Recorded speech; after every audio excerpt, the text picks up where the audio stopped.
Hello everyone, welcome to Eklavya Snatak and I am Sachin. And आज की इस वीडियो में मैं आप सभी को बीए प्रोग्राम सेमेस्टर 1 से जो आपका सब्जेक्ट है history of India from earliest times, और ये हिस्ट्री माइनर सब्जेक्ट है, इसके मोस्ट इंपॉर्टेंट क्वेश्चंस करवाऊंगा। और आपको फ्री में पीडीएफ भी मिलेगी सारे क्वेश्चन आंसर्स की, और मोस्टली यहीं से ही क्वेश्चन आपके पेपर में आ सकते हैं। तो आप इस वीडियो को एंड तक देखना।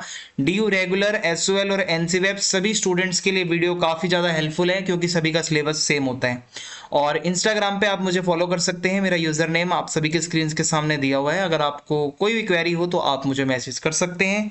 और अगर आपको हमारा टेलीग्राम ग्रुप ज्वाइन करना है तो एकलव्य स्नातक 1 सर्च मार के आप हमारे टेलीग्राम ग्रुप को ज्वाइन कर सकते हैं।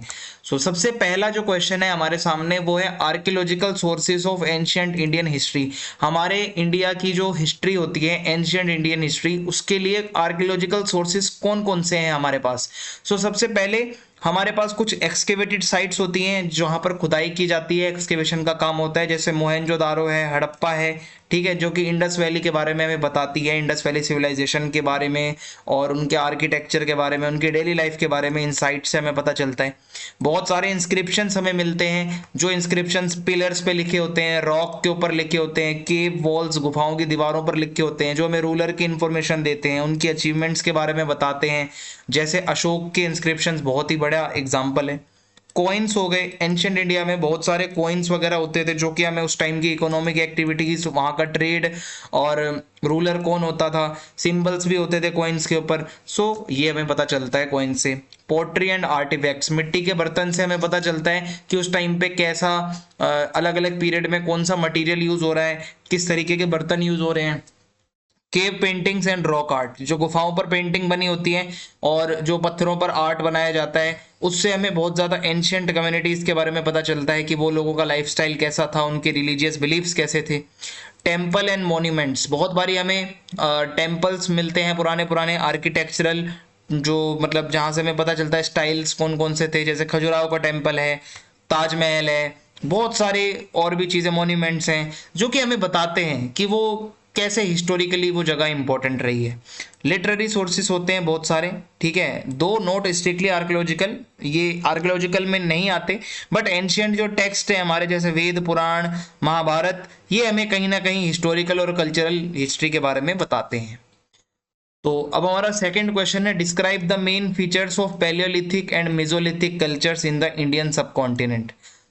आप अगर देखोगे, पैलियोलिथिक सबसे पहले जो पीरियड है, ठीक है, जिसको स्टोन एज भी कहा जाता है, उसको डिवाइड किया गया है 3 फेजेस में, ठीक है। पैलियोलिथिक को 3 फेजेस में डिवाइड किया गया है, लोअर पैलियोलिथिक, मिडिल पैलियोलिथिक और अपर पैलियोलिथिक। इसका यहाँ पर टाइम भी दिया हुआ है, ठीक है, कि कितने साल ये पुराना पीरियड था। अब मैं वन बाय वन इसको बताता हूँ। तो पैलियोलिथिक में सबसे पहले लोअर पैलियोलिथिक आता है, 2.5 मिलियन ईयर्स अगो। यहाँ पर जो टूल यूज होते थे, सिंपल टूल यूज होते थे, जैसे हाथ की जो कुल्हाड़ी वगैरह होती है, हैंड एक्स, क्लेवर्स, और जो पत्थर से बनाई जाती थी।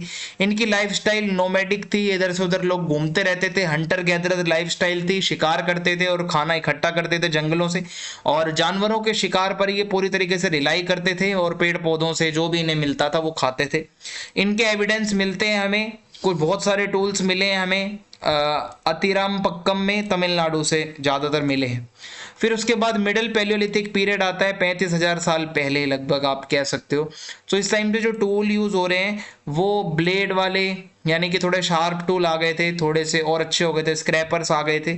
लाइफ स्टाइल इनकी वही है, हंटिंग गैदरिंग चल रही थी, लेकिन थोड़े से टूल अच्छे हो गए थे अब शिकार करने के लिए। एविडेंस हमें मिलते हैं मध्य प्रदेश के भिम्बटेका से, और वहां पे रॉक शेल्टर्स हैं जहां पर मिडल पैलियोलिथिक पेंटिंग्स बनी हुई हैं। फिर उसके बाद आता है अपर पैलियोलिथिक पीरियड, 35,000 से 10,000 साल पहले। टूल यूज होते थे माइक्रोलिथिक, यानी कि छोटे पत्थर यूज हो रहे थे, माइक्रो, और सबसे ज्यादा प्रोमिनेंट यही टूल थे, और हंटिंग की टेक्निक काफी एडवांस हो गई थी। सॉरी, लाइफस्टाइल जो था इनका, ये ऑर्गेनाइज तरीके से अब रहने लगे थे। और cave art and engravings are found, अब जो है थोड़ा गुफाओं वगैरह पर आर्ट ज्यादा बनने लगा था। इसके एविडेंस मिलते हैं हमें राजस्थान के बागोर से, जो हमें अपर पैलियोलिथिक कल्चर के बारे में बहुत कुछ बताता है। अब आता है Mesolithic cultures. So Mesolithic cultures आप अगर देखोगे, जो Paleolithic, transition from Paleolithic to Neolithic with the advent of agriculture. अब एग्रीकल्चर यहाँ पे आने लगा था धीरे धीरे। जो टूल्स थे वो माइक्रोलिथ्स ही यूज होते थे, यानी कि छोटे टूल्स, यानी कि साइज में जो छोटे होते हैं वही यूज होते थे, बट काफी डाइवर्सिटी आ गई थी, बहुत ज्यादा टूल्स अलग अलग आ गए थे। लाइफ स्टाइल इनकी यही थी कि मतलब increased sedentism and exploitation of diverse resources, अलग अलग रिसोर्सेज का यूज करना इंसान सीख रहा है यहाँ पे। लेटर मेसोलिथिक पीरियड है जो 7000 से 3000 साल पहले, तो इसमें माइक्रोलिथ्स ही चल रहे थे, बट अब इस टाइम तक आते आते मिट्टी के बर्तन आने लगे थे। लाइफ स्टाइल इनका थोड़ा सेटल्ड हो गया था, कम्युनिटीज एक जगह पर रहने लगी थी, और यहाँ पे जो भी रिसोर्सेस होते थे, ठीक है, डोमेस्टिक रिसोर्सेस या वाइल्ड रिसोर्सेस, उनको इंसानों ने यूज करना स्टार्ट कर दिया था। इसके एविडेंस मिलते हैं हमें बागोर में, भीमटेका में, ठीक है, सॉरी भीमबेटका में। और इसके अलावा ये जो शिफ्ट है पैलियोलिथिक टू मेसोलिथिक, ये हमें एक ट्रांजिशन दिखाता है कैसे एक सेटल्ड लाइफस्टाइल अब इंसान ने जीनी शुरू कर दी थी। स्टार्टिंग में मैंने आपको क्या बताया था, वो शिकार कर रहे हैं, हंटिंग गैदरिंग कर रहे हैं, बट जैसे जैसे ये ट्रांजिशन हुआ सो उन्होंने अब क्या करने लगा, सेटल होके वो रहने लगे इंसान, और एग्रीकल्चर वगैरह करने लगे। नेक्स्ट क्वेश्चन है, discuss the reasons for the decline of the Harappan civilization. Harappan civilization खत्म क्यों हो गई थी? इसके लिए कोई एक रीजन नहीं है, हर स्कॉलर ने अलग अलग एक्सप्लेनेशन दी है। सबसे पहला है एनवायरमेंटल चेंजेस। कुछ लोग ये मानते हैं कि क्लाइमेट चेंज हो गया था, या इंडस रिवर का वो जो डायरेक्शन है वो चेंज हो गई थी, ठीक है, और जो सरस्वती रिवर है वहां पे वो सूख गया था, या इंडस रिवर का पानी सूख गया था, जिसकी वजह से एग्रीकल्चर अफेक्ट हो गया और वहां के लोग चले गए छोड़कर। कोई कहता है नेचुरल डिजास्टर आ गया होगा, कि जैसे अर्थक्वेक आया होगा सभी लोग मर गए, या बाढ़ आ गई होगी सभी लोग उसमें मर गए, या फिर बहुत ज्यादा डैमेज हुआ होगा। कोई कहता है आर्यंस लोग आए थे बाहर से और इन लोगों ने इन्वेड करा हड़प्पन सिविलाइजेशन को और वहां के लोगों को मारा, और उसकी वजह से यहाँ पे वो आर्यंस लोग रहने लगे और हड़प्पन्स खत्म हो गए धीरे धीरे। कोई कहता है ट्रेड में डिक्लाइन हो गया था। हड़प्पन सिविलाइजेशन वाले जो थे वो ट्रेड बहुत करते थे, तो ट्रेड रूट जो है वो एक तरीके से, जब ट्रेड रूट या ट्रेड कम हो गया सो उन्होंने उस जगह को छोड़ दिया होगा। कोई कहता है इंटरनल इश्यूज हो गए होंगे, जैसे वहां पे मतलब कोई कॉन्फ्लिक्ट हो गया होगा, कोई सोशल अनरेस्ट हो रहा होगा, या गवर्नेंस सही से काम नहीं कर रही होगी, इस वजह से हड़प्पन सिविलाइजेशन खत्म हो गई होगी। ये सारी चीजें पॉसिबिलिटीज बताई जाती हैं। अगला क्वेश्चन हमारा ट्रेड के ऊपर आ सकता है। हड़प्पन सिविलाइजेशन के ट्रेड के बारे में आपको जो है कुछ बताना है। इसके अंदर ये है कि सबसे पहले urban centres as hubs. Harappan civilization में बहुत अच्छे अच्छे शहर होते थे, अर्बन सेंटर होते थे, जैसे मोहनजोदारो है, हड़प्पा है, जहां पर ट्रेडिंग का काम होता था। हड़प्पन सिविलाइजेशन में बड़े बड़े डॉकयार्ड्स होते थे, वेयर हाउसेस होते थे, ठीक है, और इससे पता चलता है कि हाँ यार ये लोग ट्रेड करते थे। ट्रेड नेटवर्क इनका काफी दूर दूर तक का था, लॉन्ग डिस्टेंस ट्रेड भी ये किया करते थे बियॉन्ड द इंडियन सब कॉन्टिनेंट। और हमें बताता है आर्कियोलॉजिकल एविडेंस कि ये ट्रेड करते थे मेसोपोटामिया के साथ, सेंट्रल एशिया के साथ, पर्शियन गल्फ के देशों के साथ, या सिविलाइजेशंस के साथ। और कौन सी चीजों का ट्रेड होता था? ज्यादातर चीजें जो है प्रीशियस मेटल, जैसे gold, silver, gemstone, copper, semi precious stones, इनका ट्रेड होता था। हड़प्पन लोग जो हैं वो जाने जाते थे अपनी क्राफ्टमैनशिप के लिए, क्राफ्ट्स में, आर्ट्स में ये बहुत अच्छे थे। और जो मिट्टी के बर्तन हैं, इनके जो टेक्सटाइल्स हैं, मेटल वर्क है, उन सभी का व्यापार होता था, आप ये मान सकते हो, या ट्रेड होता था। Standardised weight and measures. Harappan civilization में हमें प्रॉपर भाई वेट्स एंड मेजर्स मिलते हैं, तराजू मिलते हैं जिसमें तोला जाता था सामान। तो समझ जाओ ये इकोनॉमिक एक्टिविटीज होती होंगी, जब तो ऐसा होता है कि वहां पे तराजू मिल रहे हैं।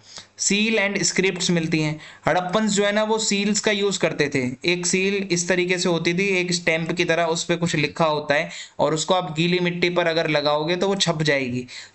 ये माना जाता है कि ये ट्रेड के जो ट्रांजैक्शन होते थे उस पर वो मोहर लगाई जाती थी, सील्स लगाई जाती थी रिकॉर्ड रखने के लिए। ये भी एक एग्जाम्पल है, ट्रेड से रिलेटेड एक आप कह सकते हो फीचर है। Domestic and foreign trade. यहाँ पे क्या है, डोमेस्टिक ट्रेड भी होता था, ठीक है, सिविलाइजेशन के अंदर ही अंदर भी ट्रेड होता था। अलग अलग कल्चर्स के लोग, इंडिया के अंदर जो अलग अलग कल्चर्स थे इंडियन सब कॉन्टिनेंट के, वो आपस में ट्रेड कर रहे थे। और फॉरेन ट्रेड भी होता था, हड़प्पन दूर दूर तक भी जाके लॉन्ग डिस्टेंस ट्रेड भी करते थे। नेक्स्ट क्वेश्चन है, what does the study of the Rig Veda reveal about the economy, society and polity of the early वैदिक पीरियड, एलाबोरेट। सो आपको अर्ली वैदिक पीरियड की सोसाइटी, इकोनॉमी और पॉलिटी बतानी है। सो अर्ली वैदिक पीरियड जो माना जाता है 1500 बीसी से 1000 बीसी, ये माना जाता है इंडो आर्यंस जब आए थे। सो उस टाइम पे इकोनॉमी क्या थी, एग्रीकल्चर के बारे में बताऊं। सो इकोनॉमी बेसिकली एग्रेरियन थी, एग्रीकल्चर के ऊपर ज़्यादा फोकस था। कैटल रियरिंग, जानवरों को पाला जाता था, एग्रीकल्चर पे ज़्यादा फोकस था। और उनकी स्किल्स अच्छी थी प्लोइंग और इरिगेशन में। बार्टर सिस्टम चलता था, यानी कि कॉइन वगैरह नहीं होते थे, बार्टर सिस्टम था, सामान के बदले सामान अदला बदली होता था। मेटल वर्किंग, जो वैदिक पीरियड के लोग थे वो मेटल वर्क जानते थे, वो वेपन और टूल्स बनाते थे आयरन से, कॉपर से और ब्रॉन्ज से। फिर अगर सोसाइटी की बात करूं तो सोशल स्ट्रक्चर ऐसा था कि 4 वर्णास में पूरा सोसाइटी जो है, हमारी जो समाज है वो बटा हुआ था। सबसे ऊपर ब्राह्मण आते थे, फिर उसके बाद क्षत्रियास थे, फिर वैश्यास थे, फिर शूद्र थे। ब्राह्मण जो थे उनका काम था पढ़ाना, लोगों को शिक्षा देना और यज्ञ करवाना। दूसरे नंबर पर आते थे क्षत्रियास, जो रूलर होते थे, वॉरियर होते थे। तीसरे नंबर पर वैश्यास आते थे, जो ट्रेडर होते थे, फार्मर होते थे। चौथे नंबर पर शूद्रास आते थे, जिनको कोई भी राइट नहीं था, उनका काम था बस सर्वेंट की तरह रहना। और रिजिडिटी इन वर्ना सिस्टम काफी ज्यादा हायरार्किकल था, यानी कि हायरार्की बहुत ज्यादा फॉलो होती थी, ब्राह्मण ही सबसे ऊपर है ना, और ये सारी चीजें बहुत ज्यादा चलती थी। फैमिली स्ट्रक्चर ऐसा था कि मतलब पैट्रियार्की ज्यादा चलती थी, घर में लड़कों की ज्यादा चलती थी, जॉइंट फैमिलीज बहुत ज्यादा होती थी। पॉलिटी की बात करूं तो Rajas and Janapadas, political authority was decentralised, यानी कि अलग अलग मतलब आप कह सकते हो स्मॉल किंगडम थे उस टाइम पे, जनपदास कहा जाता था जिनको। हर जनपद का एक कोई राजा होता था जिसको राजन या राजा कहा जाता था। सभा और समिति हुआ करती थी उस टाइम पे, पॉलिटिकल सिस्टम था, असेंबली होती थी, लोग मिलते थे, मीटिंग करते थे, इंपॉर्टेंट डिस्कशन होती थी। और मिलिट्री ऑर्गेनाइजेशन की बात करें तो स्ट्रॉन्ग मिलिट्री फोकस था उस टाइम पे। क्षत्रियास जो होते थे वो ज़्यादा रिस्पॉन्सिबल थे मिलिट्री को संभालने के लिए, डिफेंस के लिए, लड़ाई लड़ने के लिए। जो राजा होते थे वो आर्मी रखते थे प्रोटेक्शन के लिए। रिलीजियस इन्फ्लुएंस की बात करूं सो पॉलिटिकल स्ट्रक्चर काफ़ी ज़्यादा रिलीजन से जुड़ा हुआ था। और जो राजा है वो बहुत सारे मतलब रिलीजियस सेरेमनीज वगैरह भी कराता रहता था, बहुत सारे रिचुअल्स को राजा फॉलो करता था। सो ये पॉलिटी हो जाएगी। अगला क्वेश्चन है, write an essay on the teachings of Mahavir. So Mahavir जो है वो 24th तीर्थंकर थे जैनिज्म में। जैनिज्म में तीर्थंकर का मतलब होता है जैसे सिख धर्म में गुरु होते हैं, जैसे गुरुओं का स्थान है वैसे ही जैनिज्म के अंदर तीर्थंकर होते हैं। सो इसमें महावीर जी का नाम बहुत फेमस है। इनका जन्म 6th सेंचुरी बीसी में हुआ था एंशियंट इंडिया में। महावीर जो हैं वो बहुत हमें अच्छी अच्छी फिलॉसफी बताते हैं, ठीक है, जैनिज्म की। जैसे सबसे पहले ये कहते हैं नॉन वायलेंस, अहिंसा। महावीर कहते हैं कि नॉन वायलेंस का प्रिंसिपल सभी को फॉलो करना चाहिए, यानी कि हर तरीके से आप बचो, किसी को भी आप कोई नुकसान ना पहुंचाओ। हर चीज में लाइफ होती है, चाहे वो पत्थर है, चाहे वो पानी है, चाहे वो पेड़ है, चाहे वो पौधे हैं, आप किसी को नुकसान मत पहुंचाओ। फिर आता है सत्य, ट्रूथ। महावीर कहते हैं हमें अपनी ये जो जर्नी है, हमेशा वो अपनी एक टीचिंग में ये बात बोलते थे कि आप ऑनेस्ट रहो, आप सच बोलो, सत्य का पालन करो, जब भी आप अच्छे से रह पाओगे। फिर उसके बाद वो कहते हैं नॉन स्टीलिंग आस्ते, यानी कि वो कहते हैं एथिकली आप किसी की कोई चोरी मत करो, है ना। आप मतलब एक ऐसा ट्रस्ट बनाओ समाज के अंदर, लोग आप पे विश्वास करें, हेल्दी रिलेशनशिप हो समाज के अंदर, लोग मिलजुल कर रहे हैं, आप किसी के साथ कोई चोरी चकारी धोखाधड़ी मत करो। सेलिबेसी यानी कि ब्रह्मचर्य, महावीर कहते हैं कि ब्रह्मचर्य का पालन करो, ठीक है। जो सेंसुअल प्लेजर होते हैं, मोह माया, जितनी भी ये चीजें हैं, गृहस्थ जीवन, इसको त्यागो। और ये कहते हैं कि डिसिप्लिन में रहो और एक तरीके से ब्रह्मचर्य का पालन करो। नॉन अटैचमेंट यानी कि अपरिग्रह, इसका मतलब होता है हर जो मटेरियल चीजें हैं उससे लगाव मत रखो। यानी कि कुछ लोग होते हैं जिनको अपने मोबाइल से लगाव है, अपनी जमीन जायदाद से लगाव है, अपने पैसे से लगाव है, वो कहते हैं ये सब मटेरियल चीजें हैं, आपके साथ नहीं रहेंगी। लगाव किसी के साथ भी मत रखो, डिटैच करो खुद को, ठीक है, ऐसा ये कहते हैं।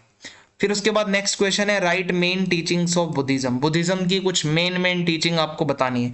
बुद्धिज्म बहुत बड़ा रिलीजन है जो दुनिया भर में बहुत जगह फॉलो होता है। इंडिया में उसका ओरिजिन हुआ 6th सेंचुरी में ही। सिद्धार्थ गौतम ने बुद्धिज्म को स्टार्ट किया था। सिद्धार्थ गौतम को ही बाद में महात्मा बुद्ध का नाम दिया गया था।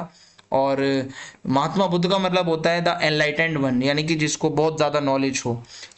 इन्होंने कुछ बातें बताई हैं। सबसे पहले महात्मा बुद्ध ने 4 बातें बताई हैं जो 4 सच्चाई हैं इस दुनिया की। सबसे पहले दुख यानी कि सफरिंग, हर कोई सफर कर रहा है, हर किसी को दुख है, किसी को फिजिकली, किसी को मेंटली, किसी को एग्जिस्टेंशियल दुख है, कोई ना कोई तो मतलब हर कोई मोस्टली सेटिस्फाई होता नहीं है किसी चीज से भी।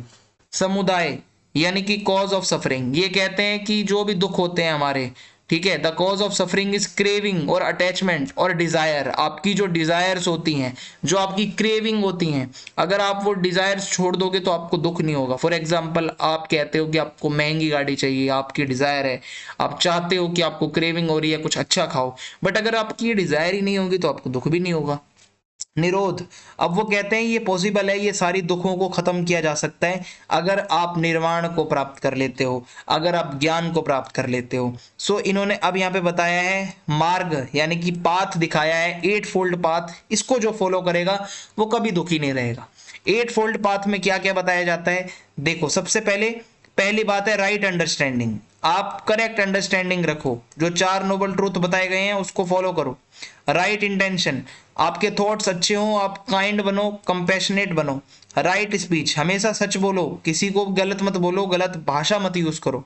राइट एक्शन, हमेशा एथिकल काम करो, किसी को हार्म मत करो। राइट लाइवलीहुड, अच्छे तरीके से पैसे कमाओ, गलत तरीके से ना कमाओ। Right effort, positive quality develop करो अपने अंदर, नेगेटिव चीजों को बाहर निकालो, एफर्ट करो। राइट माइंडफुलनेस, यानी कि अवेयर रहो, प्रेजेंट में क्या हो रहा है, जागृत रहो। राइट कंसंट्रेशन, यानी कि आप सेंट्रलाइज्ड रहो, थोड़ा कंसंट्रेट करो, मेडिटेशन करो। ये है मेडिटेशन एंड माइंडफुलनेस, यानी कि मेडिटेशन एक ऐसी चीज है जो बुद्धिज्म में बहुत ज्यादा फेमस है। आप कंसंट्रेशन बढ़ाने के लिए मेडिटेशन करते हो। फिर है compassion and loving kindness, central to Buddhism is the cultivation of compassion, यानी कि करुणा भाव रखो, यानी कि काइंड रहो, सभी के लिए काइंड रहो, दूसरों की चिंता करो, दूसरों के भले के लिए काम करो। नेक्स्ट क्वेश्चन है write an essay on the importance of the 6th century BC in the context of social, economic and political development in India. 6th century एक बहुत ही टर्निंग पीरियड है हिस्ट्री ऑफ इंडिया में। बहुत सारे transformation हो रहे थे इस टाइम पे, socio economic and political development हो रहे थे, और इस टाइम पे बहुत रिलीजियस मूवमेंट्स भी चल रही थी और भी बहुत कुछ हो रहा था। जैसे one of the most note वर्दी डेवलपमेंट अगर इस टाइम की बात करें तो बुद्धिज्म और जैनिज्म इसी टाइम पर ग्रो कर रहा था। उनकी जो टीचिंग्स हैं जो कि नॉन वायलेंस, एथिकल और स्पिरिचुअल बातों पर एम्फसाइज करती थी, एक नया सोसाइटी को कुछ मिला सीखने को इनसे। इसी टाइम इकोनॉमिकली अगर मैं बात करूं 6th सेंचुरी में ट्रांजिशन होता है अग्रेरियन सोसाइटी से थोड़ी अर्बनाइज सोसाइटी होने लगी थी, लोग ट्रेड करने लगे थे, लोग ट्रांसपोर्टेशन करने लगे थे, अर्बन सेंटर्स ग्रो हो रहे थे। The establishment of trade routes connected India with other civilization, trade routes establish हो रहे थे जिसकी वजह से इंडियन सबकॉन्टिनेंट दुनिया की बाकी जगहों से कनेक्ट हो रहा था, लोग जा रहे थे ट्रेड करने अलग अलग चीजों का। और पॉलिटिकली अगर मैं बताऊं 6th century BC was characterised by the rise of powerful kingdoms. इस टाइम पे पावरफुल किंगडम आ रहे थे, जैसे मगध एम्पायर है, एक से एक रूलर आ रहे थे, बिंबिसार, मौर्यन एम्पायर, ठीक है। ये भी आ रहा था change. At the same time बहुत सारे रिपब्लिकन स्टेट्स भी एमर्ज कर रहे थे, जैसे वज्जी है, ठीक है, और बहुत सारे ऐसे टोटल 16 महाजनपदास थे, वो ग्रो कर रहे थे। महाजनपदास मीन्स बहुत बड़े बड़े किंगडम्स, हर महाजनपदा का एक अपना रूलर होता था, वो इसी टाइम पे हो रहा था। पॉलिटिकल एंड सोशल चेंजेस बहुत ज्यादा हो रहे थे, ठीक है। और अशोक ने अपना धम्म यहाँ पर सभी को बताया। धम्म क्या है, अच्छी अच्छी बातें हैं, यानी कि अशोक ने कुछ बातें बताई थी, आप टॉलरेंस रखो, किसी के साथ वॉयलेंस मत करो, हमेशा काइंड रहो। ये बातें अशोक ने इंस्क्रिप्शंस पे लिखवाई थी, इसको अशोक का धम्म कहा जाता है। अगर मैं इसको कंक्लूड करूं तो 6th सेंचुरी बीसी एक ट्रांसफॉर्मेटिव पीरियड माना जाता है इंडियन हिस्ट्री में। यहाँ पर रिलीजियस, इकोनॉमिक और पॉलिटिकल डेवलपमेंट हुए, बुद्धिज्म जैनिज्म का राइज हुआ और अर्बनाइजेशन बहुत ज़्यादा हुआ, ठीक है। ये बहुत क्रूशियल चैप्टर है हमारी एंशिएंट इंडियन हिस्ट्री का। अब अशोक का जो धम्म है उसकी पॉलिसी के मेन फीचर्स आपको बताने हैं, ये पेपर में आ सकता है। सबसे पहले अशोक कहते हैं नॉन वायलेंस, यानी कि सेंट्रलाइज्ड, इसकी जो मेन चीज़ है वो है कि आप किसी को भी कोई नुकसान मत पहुंचाओ, कोई मतलब आप वॉयलेंस मत करो। Tolerance and religious pluralism, Ashok कहते हैं आप रिलीजियस टॉलरेंस रखो, आप दूसरे धर्म का भी सम्मान करो, दूसरे लोगों की भी रिस्पेक्ट करो, मिलजुल कर भाईचारे के साथ रहो। सोशल जस्टिस, अशोक ये कहते हैं सोसाइटी में इक्वल होना चाहिए सभी का स्टेटस, कोई इनइक्वालिटी ना हो, गरीबी ना हो, भेदभाव ना हो, ठीक है। और ये कहते हैं ड्यूटीज ऑफ अ रूलर, ये कहते हैं राजा की कुछ ड्यूटीज होती हैं कि वो अच्छे से गवर्न करे, लोगों की भलाई के लिए काम करे, उनकी जरूरतों को पूरा करे। धम्म महामात्रास, ये कुछ ऑफिशियल होते थे जिनको अशोक ने अपॉइंट किया था, ये धम्म की बातों को लोगों तक प्रोपोगेट करने के लिए, लोगों तक स्प्रेड करने के लिए। पिलर एंड एडिक्ट्स, अशोक ने जो भी अपने धम्म में बातें लिखी हैं वो अपने एडिक्ट्स पर, अपने इंस्क्रिप्शंस पर, अपने पिलर्स पर लिखवाता था ताकि लोग उसको पढ़ें, लोग एजुकेट हों, लोग मोरली उस चीज को फॉलो करें। Propagation of Dhamma beyond borders, Ashok ने अपने इन प्रिंसिपल्स को इंडियन सबकॉन्टिनेंट के बाहर जाकर भी मतलब ये चीज बहुत ज्यादा फैलाई, स्प्रेड करवाई, श्रीलंका तक जाकर, और जो हमारे साउथ ईस्ट एशियन कंट्रीज हैं उस साइड जाकर। Describe main features of Mauryan administration, so Mauryan का एडमिनिस्ट्रेशन कुछ ऐसा था कि उनका मोनार्किकल सिस्टम था, यानी कि एक राजा होता था रूलर, मेन पावर उसी के पास होती थी। हेरिडेटरी सक्सेशन होता था, यानी कि वंश बाय वंश चलता था, और हाईएस्ट अथॉरिटी इसमें राजा ही होता है, डिसीजन मेकिंग पावर राजा के पास होती है। चंद्रगुप्त मौर्य ने इस्टेब्लिश किया था मौर्यन किंगडम को, और उन्होंने इससे पहले जो नंद डायनेस्टी थी उसको हराकर, ठीक है, घनानंद जो उनके रूलर थे उसको हराकर इन्होंने अपना मौर्यन एम्पायर स्टैब्लिश किया था। Ashoka's rule and governance, Ashoka बहुत वेल नोन मौर्यन एम्पायर हैं जो कि अपनी पॉलिटी के लिए जाने जाते हैं, उन्होंने एम्पायर को बहुत ज़्यादा एक्सपेंड कर दिया था, ठीक है। और एडमिनिस्ट्रेटिव डिविजन्स, यानी कि एम्पायर अलग अलग प्रोविंसेस में बटा हुआ था जिसमें हर प्रोविंस का एक गवर्नर होता था। इससे क्या है कि गवर्नेंस अच्छी करने के लिए ये डिसेंट्रलाइजेशन किया गया था। रॉयल कोर्ट एंड एडवाइजर्स, जो राजा होता था उसकी काउंसिल ऑफ मिनिस्टर्स होती थी, यानी कि मंत्री होते थे जो काम करते थे, जो एडवाइस करते थे, जो डिसीजन मेकिंग में हेल्प करते थे। अर्थशास्त्र बुक जो हमें है चाणक्य की बताती है सब कुछ कि वहां पर मिलिट्री कैसी थी, इकोनॉमी कैसी थी, पॉलिटी कैसी थी। फिर उसके बाद है मिलिट्री इन्फ्लुएंस, मौर्यंस की मिलिट्री बहुत वेल ऑर्गेनाइज्ड और बहुत स्ट्रॉन्ग मिलिट्री थी और अच्छे से डिफेंड करती थी। लॉ एंड जस्टिस, जो मौर्यन एम्पायर था उसमें कोर्ट भी होती थी, लोकल कोर्ट भी होती थी, सबसे बड़ी अथॉरिटी किंग होता था, किंग ने जो सुना दिया फैसला वो फाइनल होता था। Diplomacy and alliance, Mauryan rulers जो हैं वो बाकी के रूलर्स के साथ भी अच्छे से आप कह सकते हो कि अच्छे डिप्लोमेटिक रिलेशन रखते थे, ठीक है, ताकि कोई ज़्यादा झगड़े ना हो, अच्छे से ट्रेड हो उन सभी के साथ। प्रोपगेशन ऑफ धम्मा, ये मैंने आपको पीछे बता दिया है अशोक वाला, वो आप इसमें लिख सकते हो। नेक्स्ट क्वेश्चन है give an account of the social and religious life of the people during the Sangam age. Sangam जो एज थी, साउथ इंडिया की हिस्ट्री मानी जाती है संगम एज, उस टाइम पे सोशल और रिलीजियस लाइफ कैसी थी ये आपसे पूछा जा रहा है। सो सोसाइटी का स्ट्रक्चर ऐसा था कि सोसाइटी में ब्राह्मण होते थे सबसे ऊपर, फिर उसके बाद क्षत्रियाज होते थे, फिर वैश्याज होते थे, फिर शूद्राज होते थे, लास्ट में अतियार भी इसमें ऐड हो गए, यानी कि आउटकास्ट जो इन चारों से ही अलग है।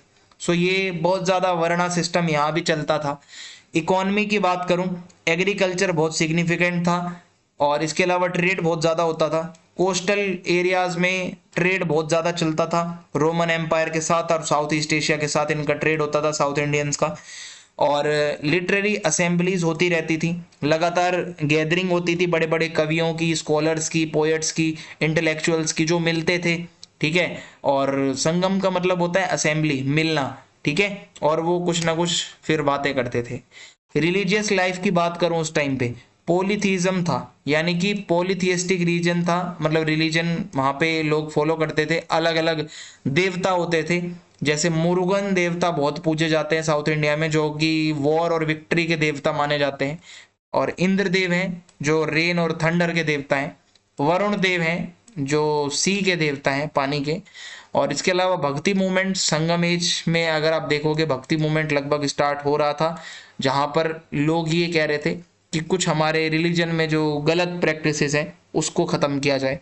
टेम्पल्स एंड रिचुअल्स, टेम्पल बनाए जाते थे टेम्पल सेंटर होते थे रिलीजियस और सोशल एक्टिविटीज़ के, सारे रिचुअल सेक्रीफाइस फेस्टिवल्स चलते थे भाई संगम एज में। और जैनिज़्म और बुद्धिज़्म की बात करूँ तो जैनिज़्म एंड बुद्धिज़्म बहुत ज़्यादा प्रोमिनेंट था इस टाइम पर। राजा जो होते थे जैसे चेर चोर पांड्या सपोर्ट करते थे जैनिज़्म और बुद्धिज़्म को, ऐसा नहीं है कि वो सिर्फ हिंदुइज्म को ही सब सपोर्ट करते थे। टॉलरेंस बहुत ज़्यादा थी, सोसाइटी जो है काफ़ी ज़्यादा टॉलरेट करती थी दूसरे रिलीजन्स को, सभी कम्युनिटीज़ के लोग आपस में मिलजुल कर रहते थे, डाइवर्सिटी बहुत ज़्यादा थी। जैनिज़्म एंड बुद्धिज़्म, जैनिज़्म और बुद्धिज़्म बहुत ज़्यादा प्रोमिनेंट था इस टाइम पे, और ये मैंने आपको बता दिए हैं 2 पॉइंट। और अब एक शॉर्ट नोट सतवाहनास के ऊपर आ सकता है। तो सतवाहना की बात करूं तो उनका जो किंगडम था वो डेक्कन के आसपास था। आज की डेट में जो आप महाराष्ट्र के आसपास का एरिया ले लो। ट्रेड एंड इकोनॉमी की बात करूं तो ये ट्रेड बहुत ज़्यादा करते थे रोमन और साउथ ईस्ट एशियन सिविलाइजेशंस के साथ में, और मेनली इनके पैसे का सोर्स यही था, ट्रेड वगैरह करना।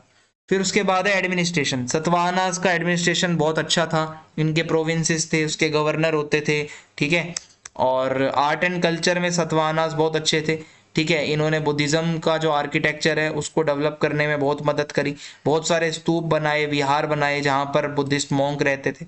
कॉइनेज की बात करूँ तो सतवाहनास ने बहुत सारे कॉइन इशू करे थे, उन कॉइन्स के ऊपर इमेज होती थी रूलर्स की, देवताओं की, और सिंबल बने होते थे। रिलीजियस पैट्रोन्स, यानी कि अलग अलग रिलीजन को इन्होंने आप कह सकते हो कि मदद करी, बुद्धिज़्म को, हिंदुइज्म को, जैनिज्म को, ये लोग सपोर्ट करते थे। लीगेसी की बात करें सो इनका बहुत अच्छा खासा इम्पैक्ट था कल्चरल और पॉलिटिकली वहाँ पे डेक्कन के रीजन में। इनके जो इंस्क्रिप्शंस हैं, जो इनके हिस्टोरिकल अकाउंट्स हैं, वो हमें इनके बारे में बताते हैं। सो आई होप आपको ये वीडियो हेल्पफुल लगी होगी। मोस्टली क्वेश्चन आपके यहाँ से आ सकते हैं। आप चैनल सब्सक्राइब करना, फीडबैक लिखना ना भूलें, वीडियो को शेयर कर देना। जय हिंद, जय भारत।